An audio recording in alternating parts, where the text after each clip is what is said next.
열왕기상 18장 말씀 가지고 하나님과 세상의 커넥터라는 제목으로 같이 말씀을 나누도록 하겠습니다. 열왕기상 18장의 말씀은 죽었던 이스라엘을 살리는 터닝 포인트입니다. 엘리야 선지자의 사역 중에서 가장 하이라이트가 되는 장면 같습니다. 왜냐하면 바로 갈멜산 전투가 18장에 벌어지기 때문입니다.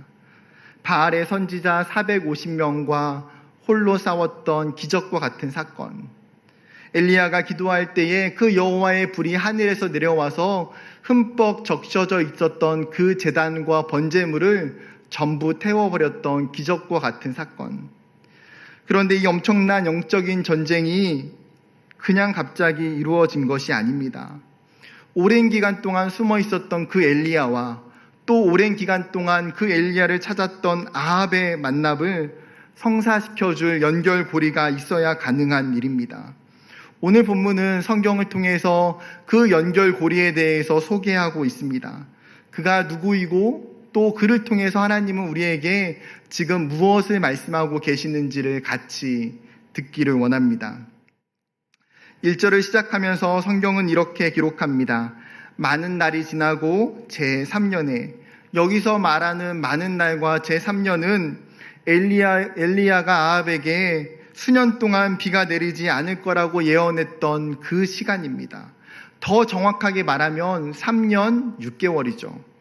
누가복음 4장 25절에 내가 참으로 너희에게 이르노니 엘리야 시대에 하늘이 3년 6개월간 닫히어 온 땅에 큰 흉년이 들었을 때에 이스라엘에 많은 과부가 있었으되. 야고보서 5장 17절 엘리야는 우리와 성정이 같은 사람이로되 그가 비가 오지 않기를 간절히 기도한즉 3년 6개월 동안 땅에 비가 오지 아니하고. 이스라엘은 3년 6개월 동안 단 한 번도 비가 내리지 않았습니다. 보통 4개월에서 5개월 정도 비가 내리지 않으면 어떻습니까? 모든 강과 시내가 전부 말라버리게 됩니다. 거대한 댐조차도 밑바닥을 보이게 됩니다. 농가 밭이 다 갈라지게 되고 농사를 짓지 못하게 되며 모든 야채와 과일은 시들어 죽게 됩니다. 그런데 무려 3년 6개월의 그 기나긴 시간 동안 이스라엘은 비가 오지 않았습니다. 극심한 가뭄으로 인해서 사마리아와 이스라엘은 초토화되는 상황이었습니다. 모든 호수와 강과 시내와 계곡에서 물을 찾아보기가 어려운 상황입니다. 이 심각한 상황에 대해서 아합은 5절에 구체적으로 이렇게 언급합니다. 아합이 오바댜에게 이르되 이 땅의 모든 물 근원과 모든 내로 가자. 혹시 꼴을 얻으리라. 그리하면 말과 노새를 살리리니 짐승을 다 잃지 않게 되리라 하고. 아합 왕이 긴급 명령을 내리고 있습니다. 무엇입니까? 이스라엘의 전역을 샅샅이 뒤져서 물의 근원을 찾아내라는 거예요. 이유가 무엇입니까? 모든 시내와 강의 물이 끊기자 짐승들이 마실 물이 없어 죽게 되는 거예요. 짐승들이 전부 다 죽기 전에 어떻게 해서든 물을 찾아서 그 짐승들을 살리기를 원했습니다. 말과 노새와 같은 짐승들이 전부 죽게 되면 사실 무엇입니까? 이스라엘의 군사력은 한순간에 무너지게 되는 거예요. 기동성과 전투력은 현저히 떨어지고 몸으로밖에 싸울 수가 없습니다.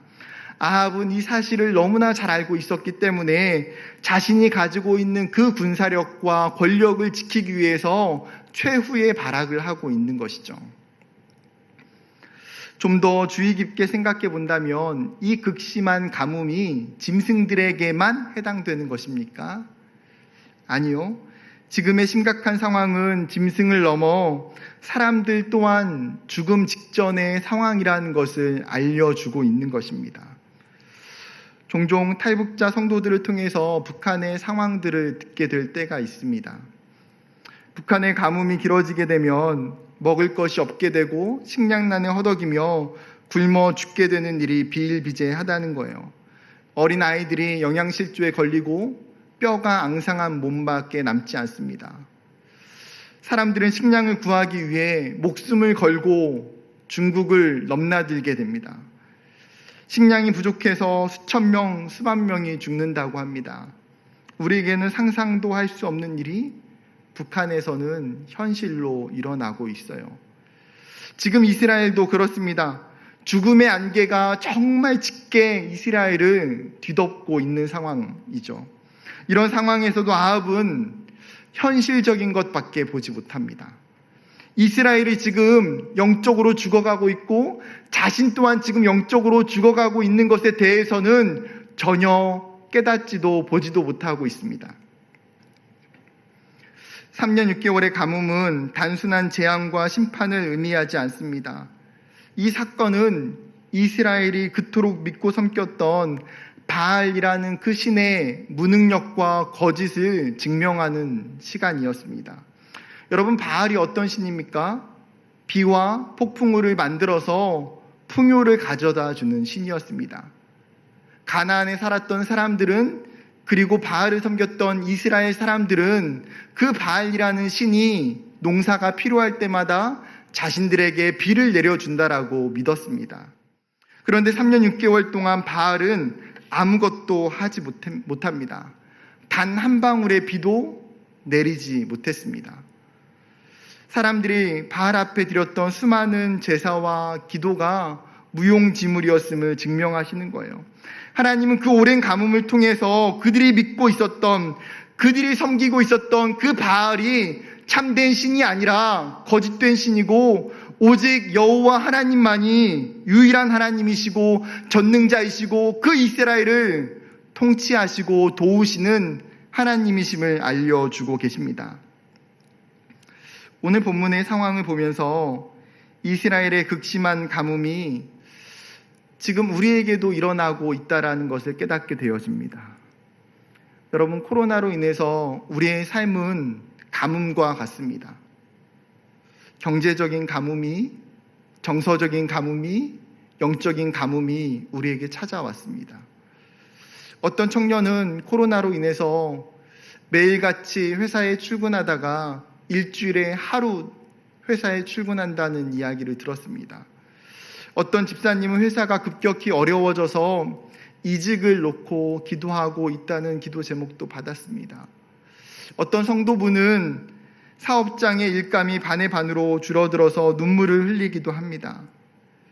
또한 사람들과 우리가 만날 수 없고 교제할 수 없게 되자 관계적으로 고립되면서 우리의 마음 가운데 답답함과 외로움과 우울증이 찾아오기도 합니다. 오랜 시간 계속되는 온라인 예배는 예배를 사모했던 그 마음을 식게 하고 교회의 모든 양육과 섬김이 끊겨지자 영적인 가뭄이 찾아오게 되었습니다.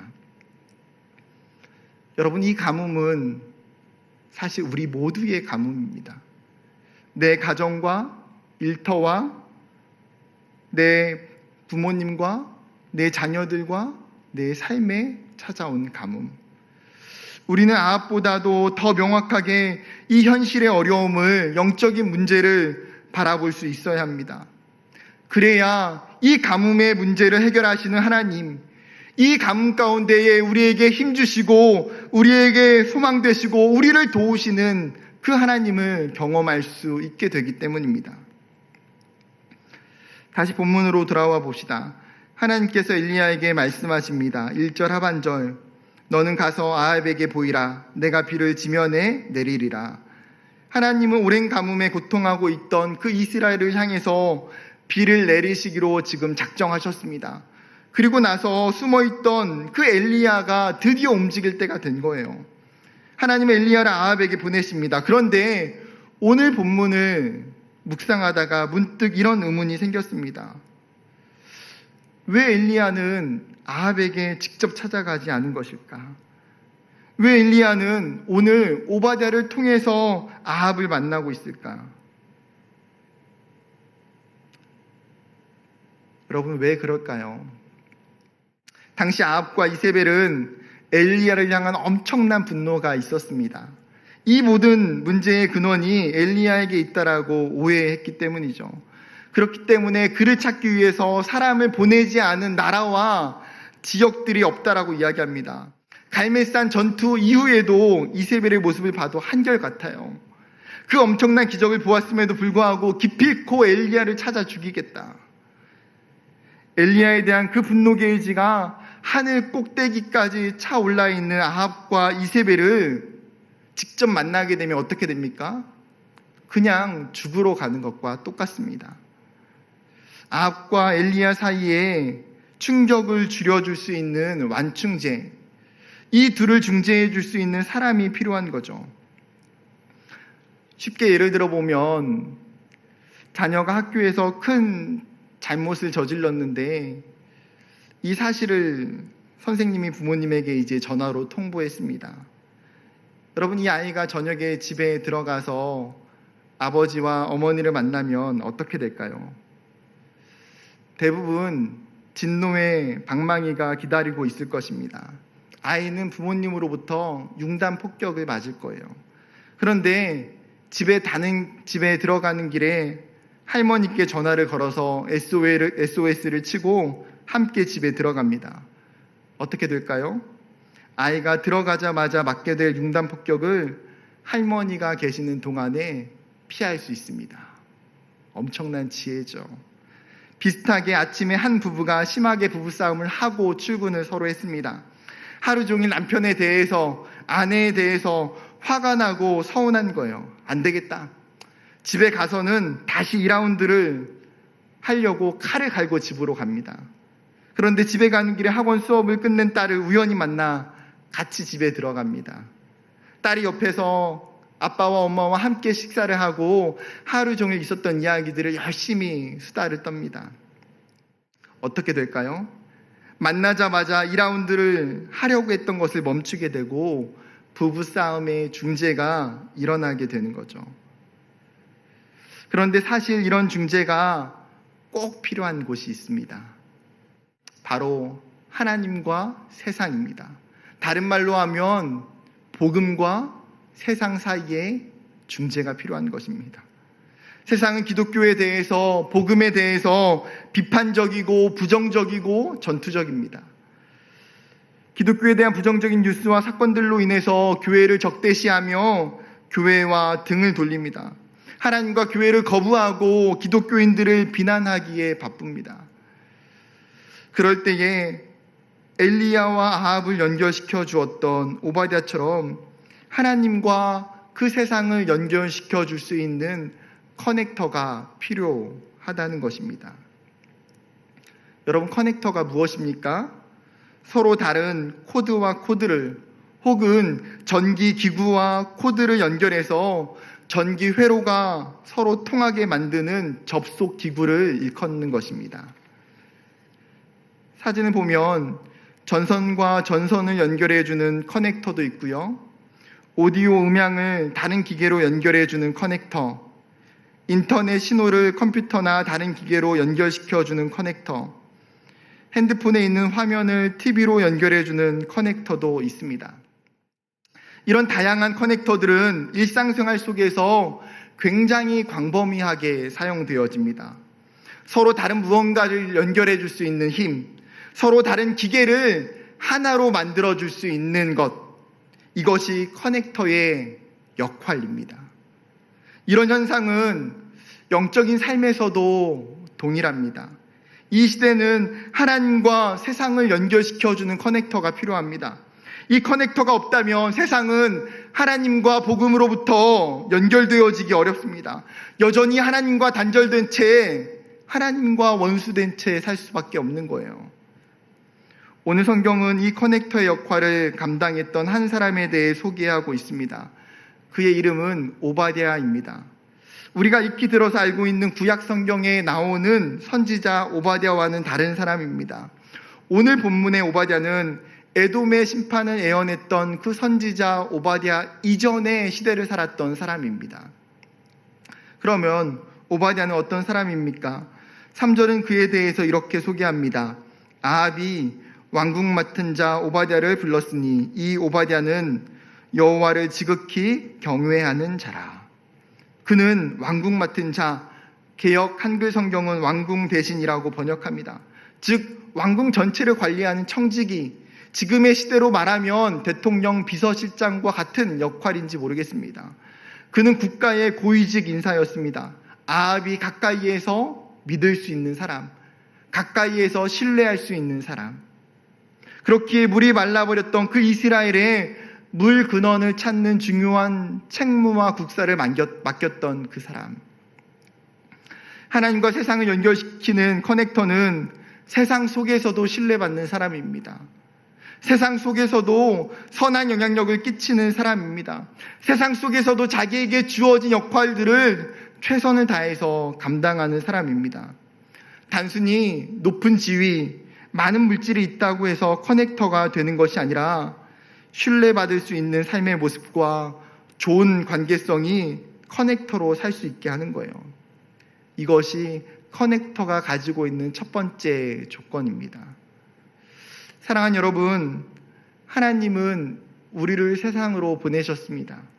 요한복음 17장 18절에는 아버지께서 나를 세상에 보내신 것 같이 나도 그들을 세상에 보내었고, 예수님께서 우리를 그 세상 가운데 보내셨다고 말씀하고 있습니다. 세상과 완전히 분리되어 살아가는 삶이 아니라 세상 속에서 하나님의 대리자로, 하나님의 커넥터로 살도록 부름받았다는 사실입니다.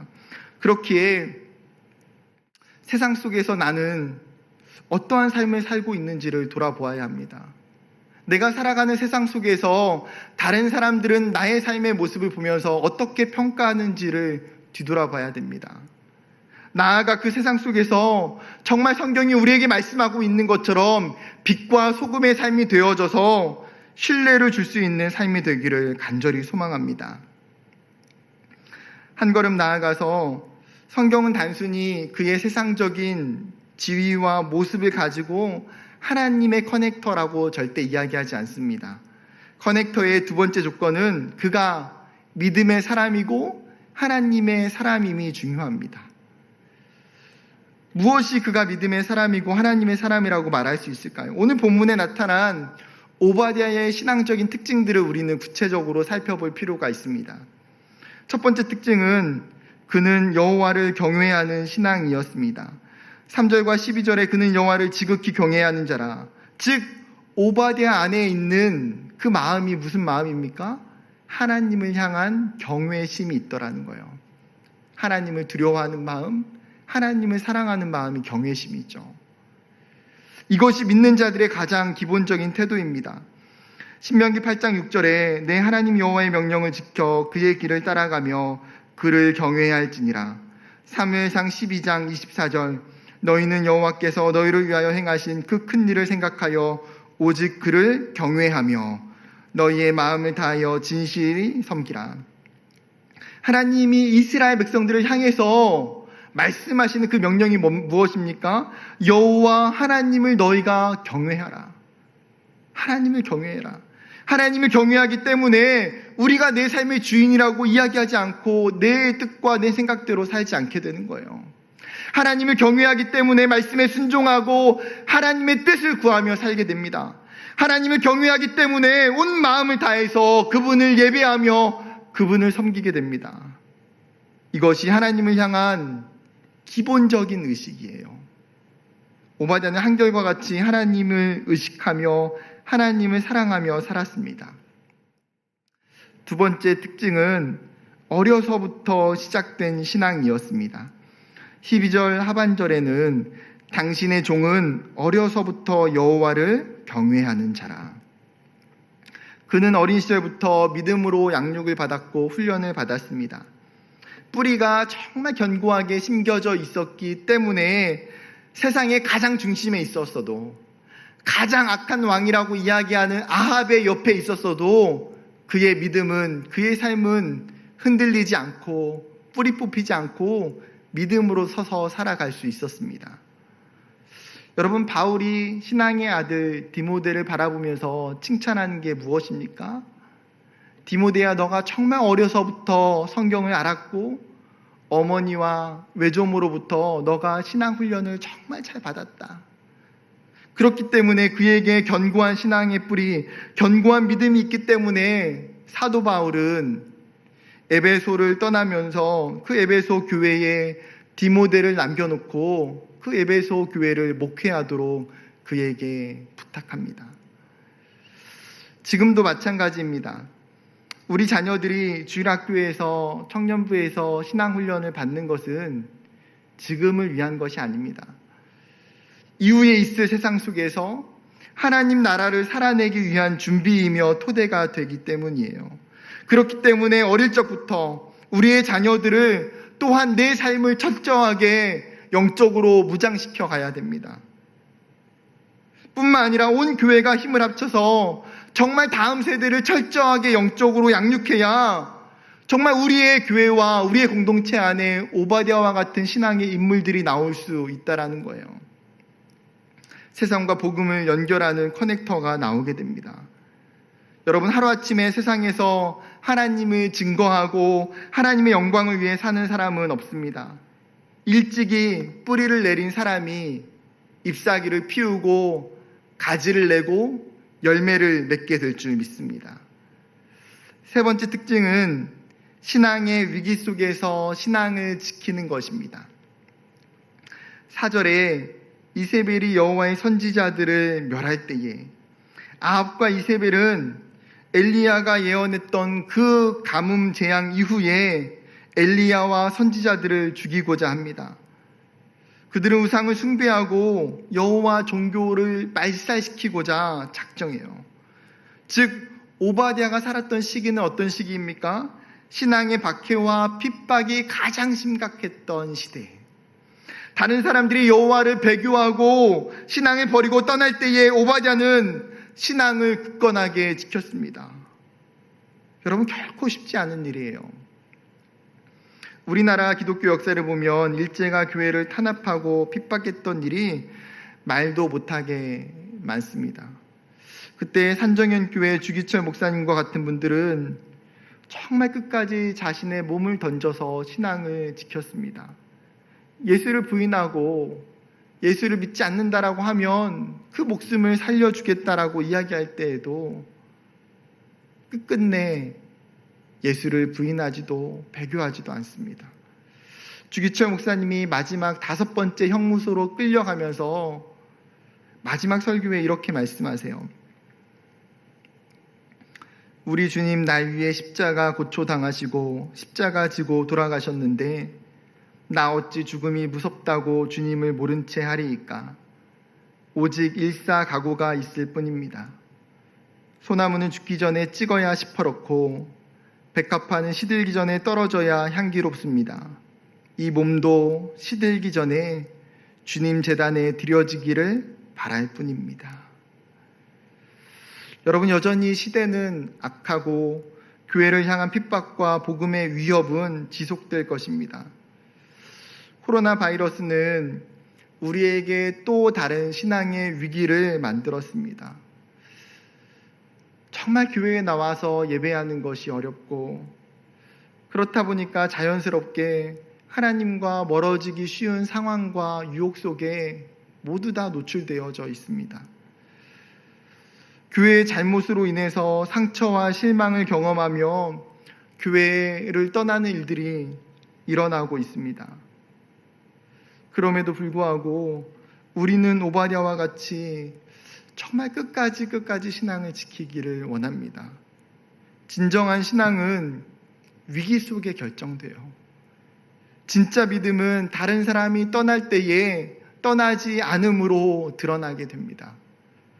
끝까지 믿음으로 인내하며 승리하게 되는 저와 여러분이 되기를 주님의 이름으로 축복합니다.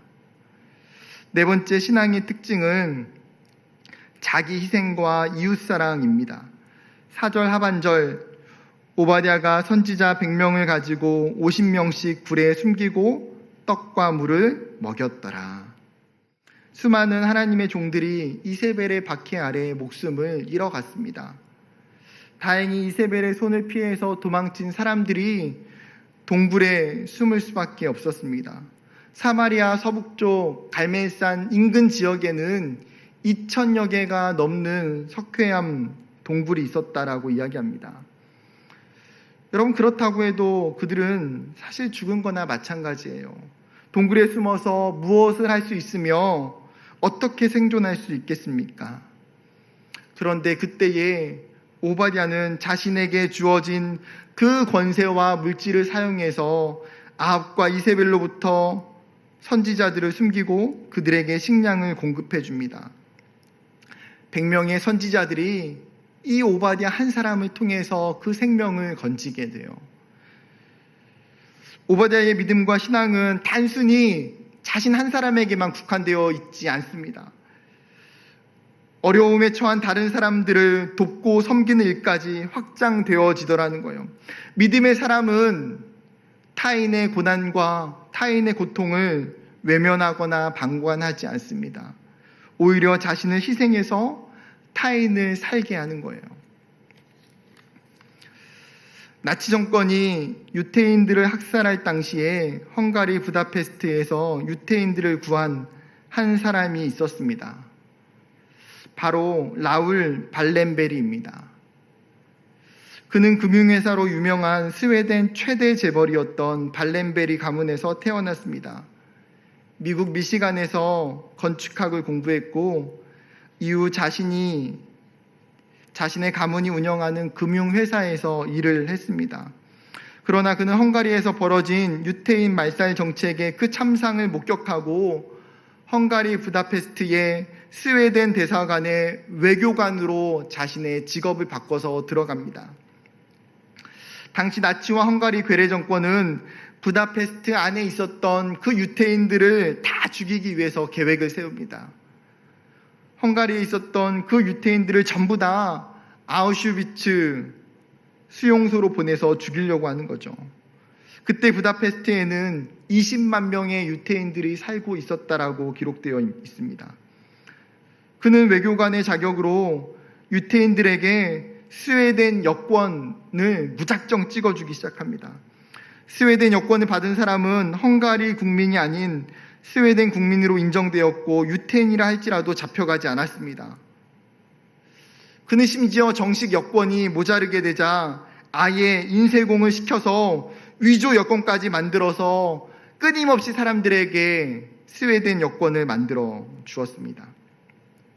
또한 스웨덴 정부의 명의로 건물 수십 개 동을 매입하여 유태인들을 머물게 하고 보호했습니다. 그렇게 해서 그가 구한 사람이 10만 명입니다. 그는 1945년 1월 17일에 소련에 체포되었고 1947년 7월 17일 35세의 나이로 세상을 떠났습니다. 여러분, 하나님을 사랑하는 사람은 이웃의 어려움과 고난을 함께하며 돕는 사람입니다. 그리스도인이 희생하지 않고 자신을 내어주지 않으면 다른 사람을 살릴 수가 없습니다. 세상을 변화시킬 수도 없습니다. 그러나 자신을 내어줄 때에 한 알의 밀알이 땅에 떨어져 죽을 때에 열매를 맺는 것처럼 그 희생과 그 사랑과 그 용기 위에 생명의 꽃이 피어난다는 것을 우리 모두는 알고 있습니다. 이것이 예수님 우리에게 주신 사명이고 우리가 걸어야 할 십자가의 길이에요. 여러분, 이처럼 우리는 오바댜를 통해서 한 가지 사실을 확인하게 돼요. 바로 참된 신앙인이 진짜 커넥터가 될 수 있다는 것. 믿음이 없이는, 신앙이 없이는 하나님과 세상을 연결시켜 줄 수 없다는 것. 여러분, 그게 사실이잖아요. 내가 믿음이 없으면서, 내가 신앙이 없으면서, 내가 하나님을 제대로 믿지도 섬기지도 않으면서 어떻게 하나님과 그 세상을 연결시킬 수 있겠습니까? 여러분, 그렇다면 뭐가 먼저 선행되어져야 될까요? 나와 하나님이 연결되어져야 됩니다. 나와 복음이 연결되어질 때에 내 안에 하나님으로부터 흘러오는 그 신호가 있을 때에 내 안에 그 하나님으로부터 들려지는 하나님의 음성과 뜻이 있을 때에 그 신호를, 그 메시지를, 그 사랑을 세상에 흘려보낼 수가 있는 거예요. 사랑하는 여러분, 그렇기 때문에 하나님이 주시는 그 믿음의 강력한 신호가 먼저 저와 여러분에게 있기를 원합니다. 그리고 우리를 통해서 세상과 연결시키기를 원합니다. 다시 성경으로 돌아와 봅시다. 이제 성경은 오바댜와 엘리야의 만남 장면으로 우리를 초대합니다. 7절입니다. 오바댜가 길에 있을 때에 엘리야가 그를 만난지라. 그가 알아보고 엎드려 말하되 내 주 엘리야여 당신이니까. 아합 왕과 오바댜가 각자 흩어져서 물을 찾기 시작해요. 오바댜가 물을 찾던 중에 물이 아닌 다른 것을 찾게 됩니다. 누굽니까? 바로 엘리야 선지자예요. 왜 물이 아닌 엘리야 선지자를 만났을까? 엘리야의 하나님만이 지금 이 문제를 해결하실 수 있기 때문입니다. 엘리야의 그 하나님께서 이 문제를 해결하시기 위해서 오바댜 앞에 엘리야를 보내셨습니다. 엘리야가 오바댜에게 이야기해요. 가서 아합 왕에게 말해라. 엘리야가 여기 있다 해라. 그렇게 찾고 찾았던 엘리야가, 물을 멈추게 했던 그 엘리야가 그가 나타나서 아합 왕과 만나겠다고 이야기하는 거죠.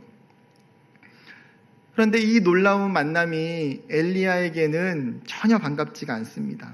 오히려 무섭고 두렵기만 해요. 왜 그렇습니까?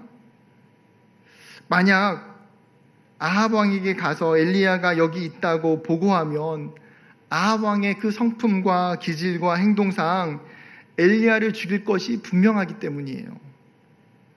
그러면 어떻습니까? 자기로 인해서 여호와의 종이 죽게 되는 거죠. 반대로 자신이 아합 왕에게 보고하러 간 사이에 그는 엘리야가 사라지게 될까 봐 또 염려해요. 그는 하나님의 영이 엘리야를 숨기시면 절대 찾을 수 없다는 것을 이미 3년 6개월 동안 경험해서 알고 있습니다. 그렇다면 어떻게 됩니까? 거짓 보고를 한 자신이 아합의 분노를 사서 죽게 되는 거예요. 오바댜의 인간적인 계산으로는 뭐가 되었든 둘 중 하나는 죽게 되는 상황. 오바댜에게는 마치 사면초가와 같습니다. 그렇기에 아합에게 가서 엘리야를 대면시키기 위해서는 오바댜는 죽음을 각오해야만 했습니다. 죽음 없이는 불가능한 일이에요. 여러분, 우리의 삶도 마찬가지입니다. 하나님과 세상을 연결시킨다는 것은 죽음을 각오하는 일입니다. 자기 희생이 불가피한 일, 자신을 내어줄 때만 가능한 일입니다. 어쩌면 우리 모두는 이 사실을 너무나 잘 알고 있기 때문에 세상 속에서 살지만 오바댜와 같이 하나님과 그 세상을 연결시키는 그 삶은, 그 일은, 그 사명은 회피하고 싶은 건 아닙니까? 내가 죽기 싫고, 내가 희생하기 싫고, 내가 손해보기 싫기에, 그렇기에 세상에서는 세상대로, 신앙은 신앙대로, 어쩌면 두 개의 얼굴을 가지고 따로따로 살아갈 때가 너무나 많이 있습니다. 세상과 하나님을 연결시키는 것은 참으로 힘든 일입니다. 그리고 참으로 두려운 일입니다. 그렇지만 사랑하는 여러분, 이것이 우리의 사명이에요. 이것이 우리의 부르심입니다. 이것이 하나님께서 우리에게 주신 삶이에요. 오늘 성경은 우리에게 이 사실을 알려주고 있는 것 아닙니까? 너의 부르심이, 너의 삶이 무엇을 위해서, 어디에서, 어떻게 살아야 하는가? 바로 우리에게 이 사실에 대해서 성경이 다시 묻고 있는 거예요. 두려워하는 오바댜에게 엘리야가 분명하게 약속합니다. 15절 말씀 같이 읽어보겠습니다. 엘리야가 이르되 내가 섬기는 만군의 여호와께서 살아계심을 두고 맹세하노니 내가 오늘 아합에게 보이리라. 여호와의 이름으로 맹세하는데 내가 아합에게 보일 것이다. 이것이 하나님의 약속이고 하나님의 계획임을 오바댜에게 각인시키는 거예요. 하나님의 놀라운 계획이 있음을, 그리고 하나님께서 이 문제를 풀어주실 거라는 그 믿음이 오바댜에게 생기게 됩니다. 그렇게 엘리야 약속에 힘입어서 오바댜는 목숨을 걸고 아합에게 이 사실을 전달해요. 그러자 즉각적으로 아합과 엘리야의 만남이 성사되게 되는 거예요. 여러분, 사실 오늘 18장에 오바댜라는 그 인물과 이 사건은 없어도 성경의 스토리는 너무나 자연스러워요. 아니, 어쩌면 1절에 하나님께서 말씀하신 것처럼 엘리야야, 너가 이제는 아합에게 가서 너를 보이라고 말씀하실 때에 그냥 아합에게 가면 어쩌면 더 빨리 일이 진행되고 더 성경이 단축되는 것 아닙니까? 그런데 하나님은 항상 하나님의 일을 하실 때에 하나님의 사람들을 통해서 그분의 역사를 만들어가고 하나님의 일을 이루어 가세요. 성경은 오바댜뿐만 아니라 너무나 많은 커넥터들이 존재합니다. 하나님과 멀어져 있던 애굽에서 종되었던 그 이스라엘에게 모세가 커넥터가 됩니다. 무너져 있었던 그 이스라엘 공동체에 느헤미야와 에스라가 커넥터가 되었어요. 이방인 고넬료의 가정에 베드로가 커넥터가 되었습니다. 믿지 않았던 그 유대인들에게 사도행전 2장에서 예루살렘 공동체가 커넥터가 돼요. 이방인 지역이었던 안디옥에서 안디옥 교회가 하나님의 커넥터가 됩니다. 여러분, 가장 중요한 것은 예수 그리스도께서 우리를 위해서 직접 커넥터가 되어 주셨다는 사실입니다. 하나님과 철저히 원수되어 있던 우리를 위해서, 우리의 죄로 말미암아 죽을 수밖에 없는 그 우리를 위해서, 하나님의 구원의 신호를 전혀 받아들일 수 없는 그 우리를 위해 하나님이셨던 그 예수 그리스도가 인간의 육체를 입으시고 이 땅에 성육신 하셨어요. 그리고 우리의 모든 죄를 짊어지시고 그 십자가 위에 물과 피를 쏟으시고 우리를 위해서 죽어주셨습니다. 그 십자가 위에서 예수 그리스도는 하나님과 세상의 가장 완전한 커넥터가 되셨습니다. 그리고 우리에게 하나님과 세상을 커넥팅하는 그 위대한 사명을 이제 위임해 주셨어요. 이제 우리의 현실로 돌아와서 말씀을 적용해 보길 원합니다.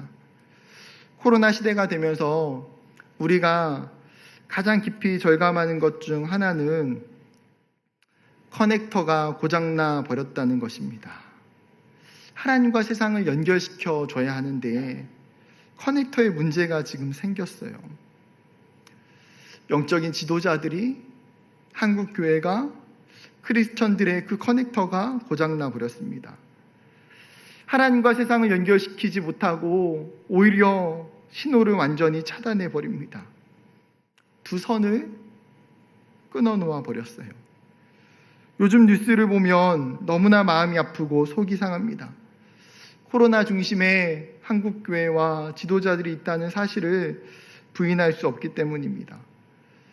어떤 이유와 핑계를 막론하고 한국 교회의 문제 앞에 창피하고 미안하고 죄송하기만 합니다. 한국 교회의 이런 모습을 보며 세상이 하나님과 연결되어질 수 있을까요?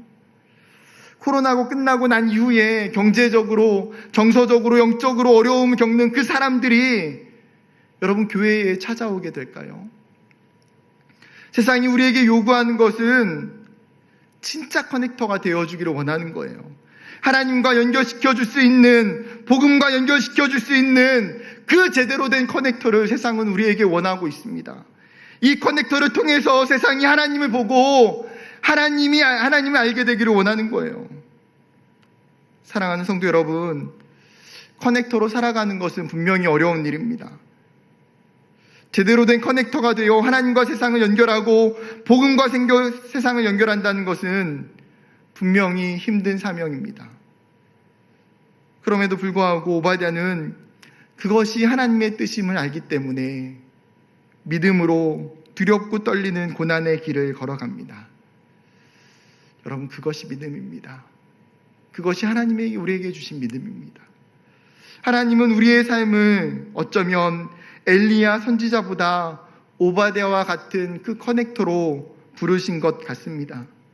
우리에게 오바댜와 동일한 사명을 주셨어요. 우리가 일하는 그 회사에서, 우리가 공부하는 그 학교에서, 우리가 살아가는 그 가정에서 커넥터가 되는 삶.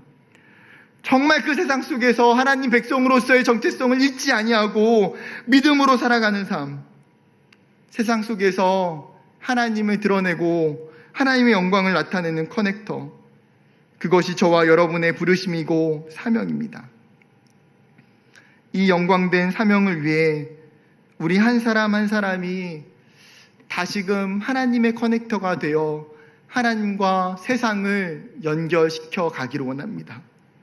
세상을 향해서 그 복음의 신호를 전달할 수 있는 저와 여러분이 되기를, 맑은새 광천교회가 되기를, 한국교회가 되기를 주님의 이름으로 축복합니다.